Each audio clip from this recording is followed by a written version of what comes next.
श्री सीताराम चंद्राभ्याम नमः। अयोध्याकांड 77वां सर्ग। भरत का पिता के श्राद्ध में ब्राह्मणों को बहुत धन रत्न आदि का दान देना।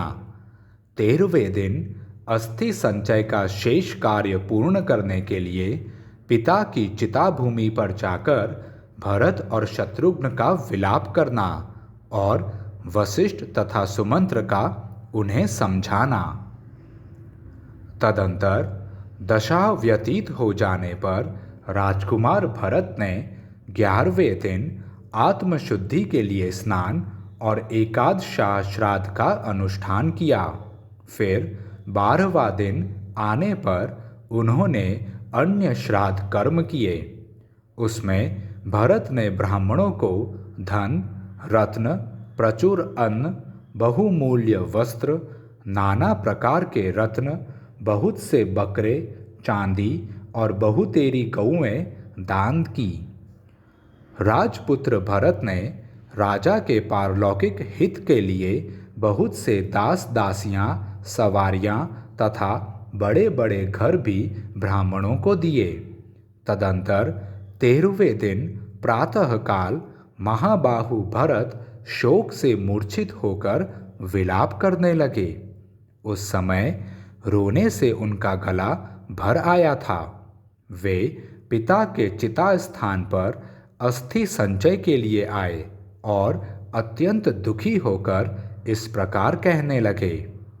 तात, आपने मुझे जिन ज्येष्ठ भ्राता श्री रघुनाथ जी के हाथ में सौंपा था, उनके वन में चले जाने पर आपने मुझे सूने में ही छोड़ दिया।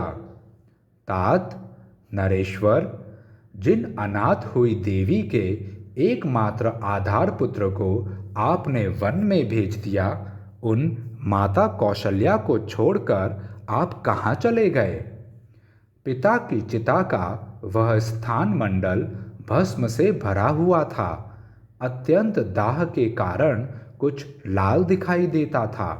वहाँ पिता की जली हुई हड्डियाँ बिखरी हुई थी। पिता के शरीर के निर्वाण का वह स्थान देखकर भरत अत्यंत विलाप करते हुए शोक में डूब गए। उस स्थान को देखते ही वे दीन भाव से रोकर पृथ्वी पर गिर पड़े, जैसे इंद्र का यंत्रबद्ध ऊंचा ध्वज ऊपर को उठाए जाते समय खिसक कर गिर पड़ा हो। तब उनके सारे मंत्री उन पवित्र व्रत वाले भरत के पास आ पहुँचे, जैसे पुण्यों का अंत होने पर स्वर्ग से गिरे हुए राजा ययाति के पास अष्टक आदि राजर्षि आ गए थे। भरत को शोक में डूबा हुआ देख शत्रुघ्न भी अपने पिता महाराज दशरथ का बारंबार स्मरण करते हुए अचेत होकर पृथ्वी पर गिर पड़े।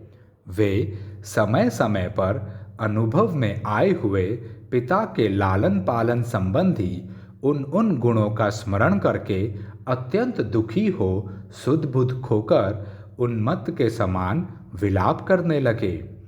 हाय, मंथरा से जिसका प्राकट्य हुआ है, कैकेयी रूपी ग्रह से जो व्याप्त है तथा जो किसी प्रकार भी मिटाया नहीं जा सकता, उस वरदानमयी शोक रूपी उग्र समुद्र ने हम सब लोगों को अपने भीतर निमग्न कर दिया है।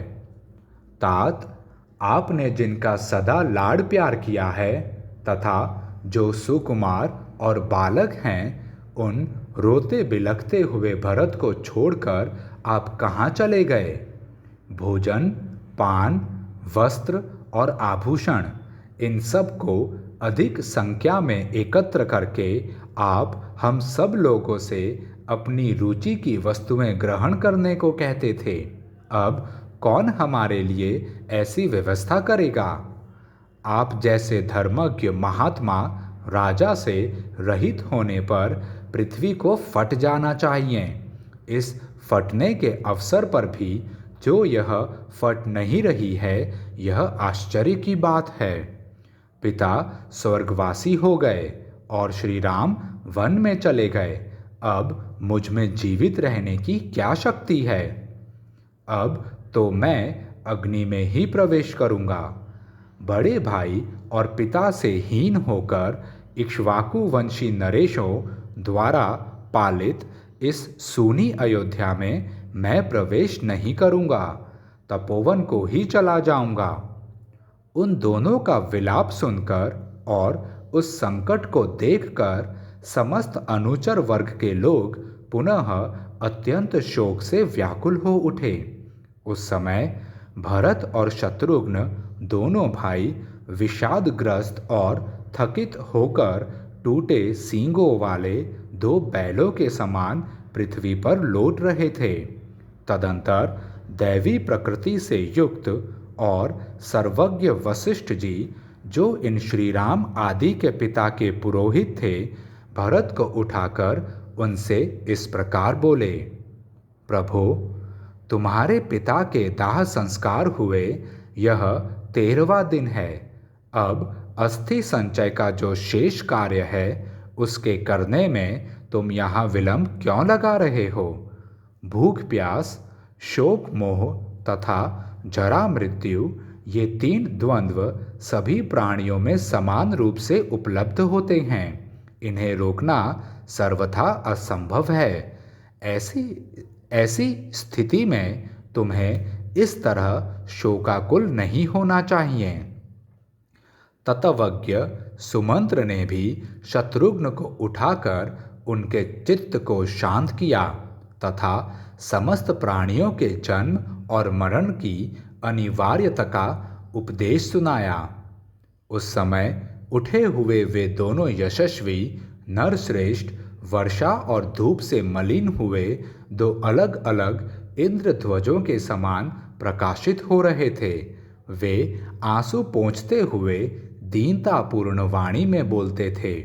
उन दोनों की आंखें लाल हो गई थीं तथा मंत्री लोग उन दोनों राजकुमारों को दूसरी दूसरी क्रियाएं शीघ्र करने के लिए प्रेरित कर रहे थे। इस प्रकार श्री वाल्मीकि निर्मित आर्ष रामायण आदि काव्य के अयोध्या कांड में 77वां सर्ग पूरा हुआ। जय श्री राम।